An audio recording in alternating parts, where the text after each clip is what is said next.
good evening, good night, wherever you are in this world, watching, tuning in to hashtag A Warrior Is. Welcome to day 11 of the first 12 traits of a purposeful warrior. And today the trait is curious. And those who know me know that I am insatiably curious. And for me, what curious means is to seek to understand myself and others with an insatiable curiosity and to ask why, like a toddler, 2-3 years old, always asking why this, why that. That's me, insatiable curiosity. It's also an interest, a novelty seeking and openness to experience, taking an interest in ongoing experience for my own sake, finding subjects and topics fascinating, digging in and exploring and discovering. That's what curiosity means to me. And I think it's a very, very important trait of a purposeful warrior. The strength that pops out most for me, is curiosity. I think that's one of the biggest things. Even though it's on day 11, I do think it's one of the most important traits. And, as I pause at the end of my workday, I find myself very curious, how did my loved ones spend the day? What did my partner do? Even what's for dinner? Sometimes lots of the curious questions, or, how could I have done things better? Or, did I really make a difference with this client? And, I'm so grateful for the things that happens. All of these things, because curiosity for me helps silence my inner judge, if you like, and become more accepting, empathetic, genuinely interested in interactions with people. And I can see other people appreciate this and feel cared for and accepted in return. That's what I get from it. I can see that within people. So what would be the outcome if we were only not too afraid to ask? We weren't afraid to ask those curious questions. It's not about finding the right answers. It's about asking the right questions. That's the thing. Yes, day 11, Jai. Can you imagine day 11 already? That means 2 more sleeps to Santa. Woohoo! So exciting. I've got my flashy lights on and my hat. And I keep telling Santa I'm being a good girl. I'm curious to see what he thinks. We get so caught up in what we're doing and we lose track of where we're going. We settle into comfortable routines instead of confronting the challenges our dreams demand, right? And I think eventually we lift our heads only to realize that the environment we've settled in leads to someone else's dream and not our own. Remember what I say. If you're not following your own goals and aspirations and dreams, you're pimping yourself out for someone else's. As harsh as that may seem, that's the truth of it. But that's when we need to catch ourselves, right? We need to catch ourselves, time to take a break, regroup, and ask ourselves the scary questions we've been avoiding. So my invitation for you today, well, one of the first, is to really sit down over this festive season when you have some time out, just some me time, sit in the chair, have a nice conscious cuppa, and ask yourself some of these questions that we'll go through in day 11. You can click on the link in the post above, download the workbook, and that also takes you through a separate process, but follow the live as well. They're different. I've tried to do them different. The live is more about the trait itself and some questions to start intriguing things, and the workbook is really more of a how-to, or if you find curiosity doesn't come easily to you, then you can work through the workbook to see how you can tap into it more. Conscious cuppa. So the first question, why is it that based on my daily routines and actions, I still don't move forward as I say I want to? That's a big question, isn't it?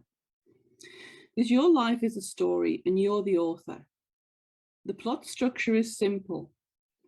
Do nothing gets you nothing. Do the wrong things, perhaps gets you the wrong things.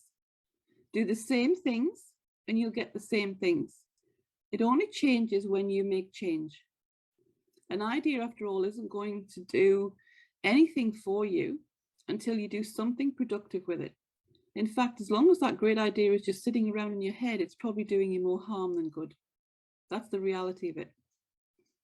Our subconscious mind knows that we're procrastinating on something that's important to us. And the necessary work that we keep postponing only seeks to cause inner stress, anxiety, fear, and usually more procrastination. It's a vicious cycle that continues to worsen until we interrupt it with what? What do you think we interrupt it with? Yes, action. We keep talking about this. Until you do something different, things will never change in your life. It's the same with me. You know, I say I want to lose weight, I want to get healthy, and you know, and yes, I've done a lot of things. I congratulate myself, and I'm happy that we're eating more healthier. We're cooking everything from scratch, you know, whole food ingredients. There's a lot less takeaways. Yes, there's the odd one. I have an 80-20 rule, so I don't beat myself up when I have something.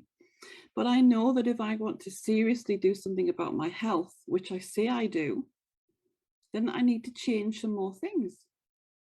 And myself and my partner, you know, we love each other so much, and we both love food. And it's often, I think, you know, a battle, because we don't want to give up what we love. We enjoy experimenting and, you know, nice foods and, you know, quality things. So we indulge in that.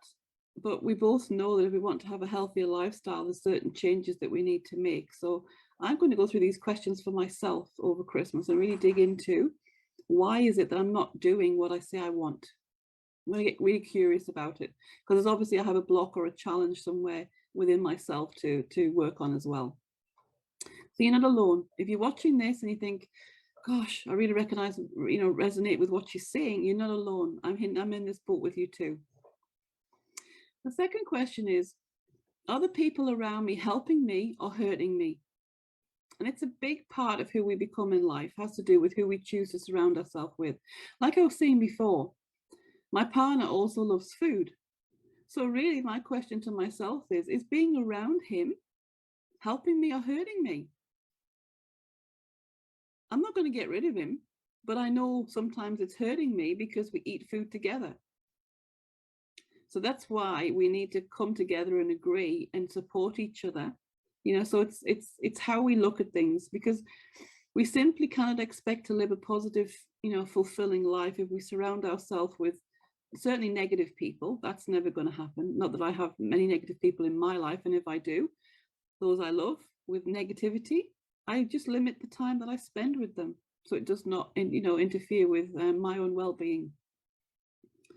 Because distancing ourselves from these people, it's never easy. You know, it's a lot harder when they happen to be close friends or family members. But as hard as it may be, we need to address it. So there's several ways you can do that. Because if someone close to you is truly draining you, be honest about it. Be kind, but communicate how you feel and what's happening within. Tell them that you love them and that you want them to be around, but you need the help.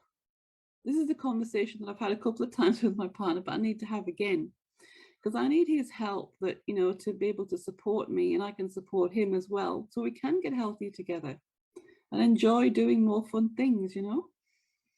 Because remember, most problems, big and small, within a family or a close family, start with bad communication. And if the other person is draining you and you haven't talked about it, the chances are that they may not even know about it. They may not know it's a problem. They have no awareness.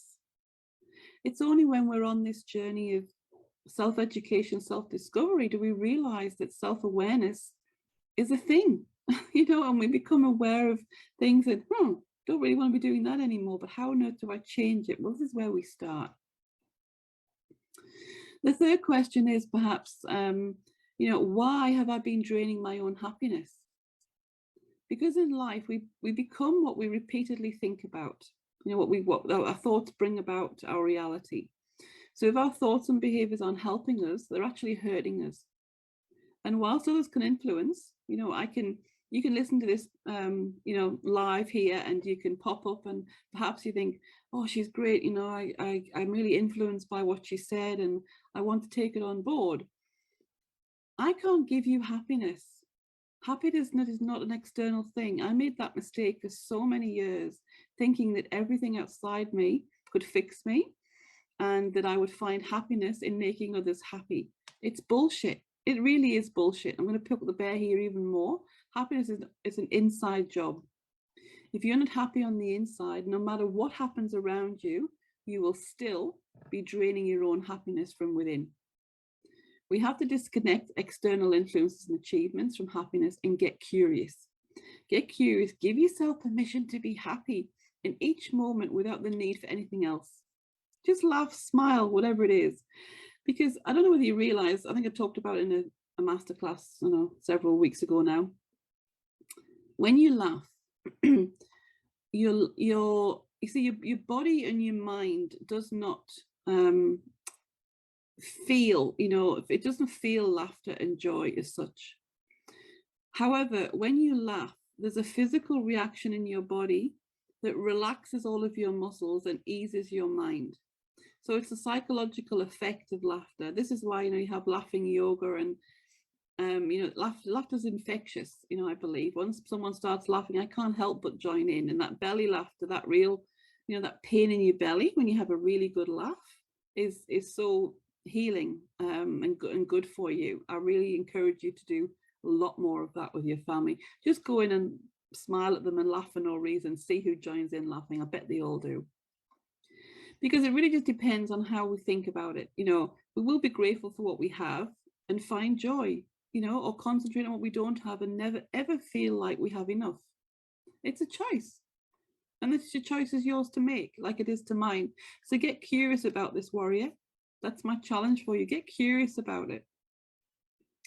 The next thing is, why am I making excuses? That's the next question. Because truth be told, if we're making excuses, we're never going to be good at anything else. No matter how many obstacles are in front of us that we can see, the only true thing standing between us and what we want is the excuse we keep telling ourselves as to why we can't achieve it. That's the bottom line. It's the excuses, the bullshit. So get serious about the excuse. Get to where you want to go. You just have to start doing. It's like me. And again, talking about my health journey. I can make all it, oh yeah, it's Christmas now. I'll just wait till after Christmas, and then it'll be New Year, and then it'll be, oh, well, hang on a minute. We've got this party that was supposed to be Christmas now. It's in the middle of January, and then it's Australia Day, here or there. So I had to get real with the excuses. Why am I not doing what I need to do to increase my health and well-being?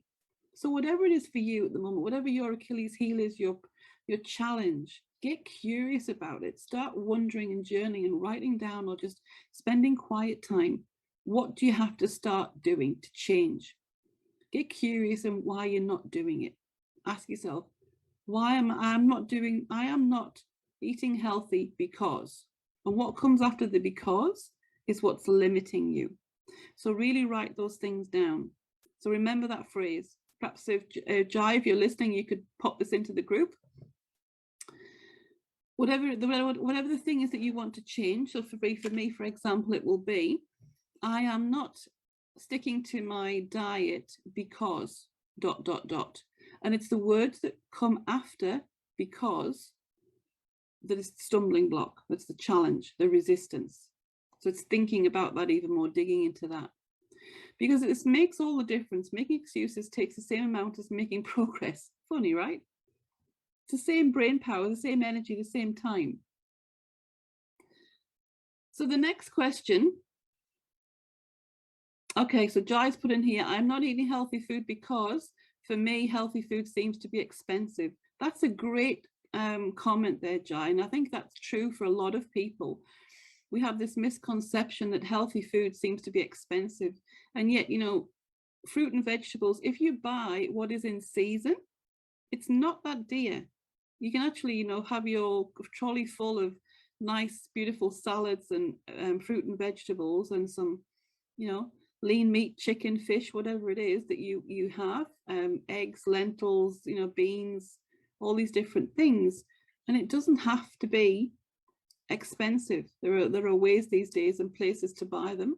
Yes, some things, organic farmers markets can be a bit more pricey, but there are ways of, getting around that. And I've learned as well from my health coach how to store food. I used to waste so much because I put it in the fridge and, it would be there and I think, oh, I wouldn't eat it or I wouldn't see it, it'd be in the back of the fridge. The next time I get it out and it's all gone moldy or mushy in the packet. I now, when I bring things home, from the market or the supermarket, wherever I get them from, wash everything and put it into containers. So my fridge is now organized, and when I open the fridge, I see what's there, and it stays clean and crisp, and it's so easy just to prep what I want to prep when it's ready. So that's something that's another tip that you could take on board if you so choose. The next question is, why is it that I fear making mistakes the most? As Mahatma Gandhi once says, freedom is not worth having. Freedom is not worth having if it doesn't include the freedom to make mistakes. And I think that's so true, because mistakes are part of life. We find our path, and we know what needs to be done. Don't be scared. Find the courage to make mistakes. Mistakes is how we learn and grow. If we take time to reflect back on our life so far, chances are we'll realize that nearly all of our worries and anxious fears never came to fruition. They were completely unfounded. So let's wake up, get curious, and realize right now, shall we? Realize it right now that you can't change what's going to happen. So all the amount of worrying that you have and the anxiety and the fear that comes from that worrying I know it's very easy for me to say it's wasted energy, because this is what happens. But I think that if we can get curious and reflect and look at the mistakes we've made, we all make mistakes. It's part of life. And the next question is, why is it that past rejection lower self-confidence? If you don't know your own greatness is possible, you won't bother attempting anything. Period. That's it. It's important to get curious about this. Take some time to consider all of these questions. In fact, all too often we let rejection dictate every move we make thereafter. If someone rejects us or turns us down, whether it's in a work scenario or relationship, whatever it happens to be, we often dwell on that and keep that going for too long. And really, rejection is part of life. Not everybody will love and like me, and I'm okay. I'm fine with that. It doesn't still stop me having empathy and loving them. Of course, this all rejection doesn't mean that we aren't good enough. It means the other person or circumstance failed to align with what we have to offer. So if you get rejected in a work situation, you put an offer out, or you do, like for example, this series, this 12 days, I could be disappointed that we haven't had more interaction, and perhaps that's me. It's my way of doing things. People don't like straight talk. And I'm fine with that. I don't have any hang up on the rejection. I don't see it as rejection. I see it as just, okay, my message doesn't align with everybody, and that's perfectly okay. There are people out there who will align with what I have to say and come and seek help. And if you're one of them, get in touch. It means we have to, time and more time to improve things, to build our ideas, to perfect our craft, when we can indulge deeper into the work that moves us. We're not having the fear of rejection. So there is definitely a lot of benefits of getting curious if rejection is something that's stopping you from doing what you choose to do. And also getting curious as well is, when did my life fall so far out of balance? Why didn't I notice? And this isn't so much the case for me right now. I've done a lot of work, and my life is fairly balanced, and but it wasn't always this way, and I didn't notice why it was getting out of balance. I didn't notice these things. So yes, we should be diligent and committed to what we're trying to achieve, but also make sure we save time for pleasure and exploration of other areas of our life. We can't all work and no play. It just doesn't work. It's an old saying. It's a very, very true one. It's not enough to succeed at one specific goal. We have to also take part in the beautiful, beautiful, different dimensions of our life. Take a long walk, hold hands, go fishing, try something new, pull the crayfish. I'm doing that tomorrow morning. Meditate, breathe, deeply, go in the garden, just sit quietly and still your mind. Keeping our mind fresh, our body active, and our relationships nurtured. If we do more of this, then the things we want most in our life will come more naturally. So in summing up, life is filled with unanswered questions, but it's the courage to ask enough of the right ones that ultimately leads us to understanding ourselves and our purpose, and as well as understanding others. So for me, curiosity is seeking to understand primarily more of me. And this is what a curious warrior does. It's why? Just insatiable curiosity. Because when we spend time wallowing in fear or asking negative questions like why me, or we can be grateful that we've made it this far, that we're strong enough to breathe, to walk, to think for ourselves, and to get even more curious to ask, where do I want to go next? So which of those questions will you ask yourself? I hope you ask yourself them all. And I hope you dig in with a journal and some quiet time over this festive season and really connect to you. So let's run quickly through the worksheet. So the worksheet, like you said, is day 11, curious. And the home play for today is to let us know what curious means to you. So one of the most valuable assets of curiosity is its ability to seek to understand another person fully and truly without judgment. That's one of the most valuable things of curiosity. We seek to understand, rather than making assumptions based on our own values, our own maps, our own thoughts and beliefs. I find that the most open and least judgmental people are curious. They're not intrusively curious or creepily curious as to judge you or to be nosy, but they possess a curiosity that authentically wants to understand. That's the difference. So when someone has a differing viewpoint to my own, approaches a conversation with me from a place of genuine curiosity, it disarms my defenses. I'm not, I don't have my hackles up. We can engage in a productive conversation. And when I truly seek to understand another person's belief, I can authentically examine my own assumptions and opinions at the same time and decide whether I want to stick to my beliefs or I've actually feel a shift in how I feel because of the conversation I've just had. So we're not engaging in curiosity and have, and have shut down. When we're not engaging in curiosity, we've shut down part of this cognitive process, because curiosity should promote and does promote cognitive process. I'm a curiosity warrior. If a random curious thought pops into my head, I've got to engage in some perhaps light internet stalking or research before I'm satisfied enough to move on and get back to what I was doing. So this can be a distraction, but I call it my curious nature, and I've learned to manage that. So there's 5 ways in the workbook that you can ignite and nurture your own curiosity warrior. So the first is engaging from a place that seeks to understand and not to judge. So what hot button issue are you passionate about? And look for someone, have a conversation and see what comes out of it. The second one is, next time you have a disagreement with someone, communicate from a place of curiosity, not that anger and frustration. Because when we are angry, we have a tendency to just jump to conclusions and create assumptions, about other people's intention, especially coming into this festive season. If someone triggers you and you have a disagreement, just get curious about it. Ask questions. It allows the greater ability to understand the person's reaction and reach a resolution together. The next thing is to spend 15 minutes a day getting curious. Just commit to that, 15 minutes every day over the Christmas break with a book, writing some questions down or asking yourself and just writing your thoughts. Find out more about something that you're interested in. It can be anything. Or if not, just say, I'm not doing X because, and what's the why? You want to know what the why is.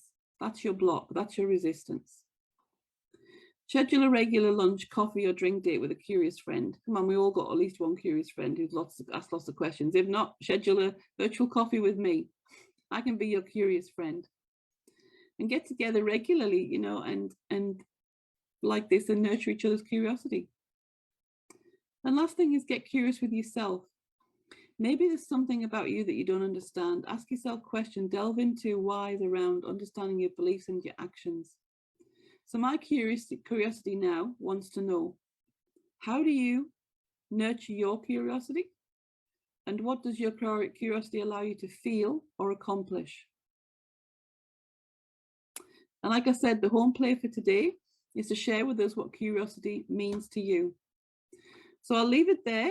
And we'll be back tomorrow for day 12, the last day of the 12 traits of hashtag a warrior is, where I'd love you to share also what day 12 means for you.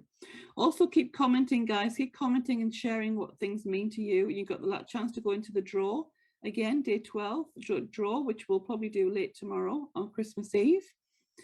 And in that draw, it's that you'll get a signed copy of my book, Journey to Me Becoming Functionally Selfish. I'm also going to throw in the 30 minutes Awakening Wealth discovery session with you, and also up to a 90-minute coaching call with me where we'll dig into winning the game of inner success the warrior way. So I'll work through that process with you. You may have already seen the workbook, but it's different when you have someone actually guiding you through the process, and we can really hone in and get that success and inner drive created for you, so you can, start running into 2022. So have a beautiful day. Continue being safe this festive season, whatever it is you're up to, getting things ready for you and your family. And yeah, reach out if you need anything. We're always here. Bye-bye for now.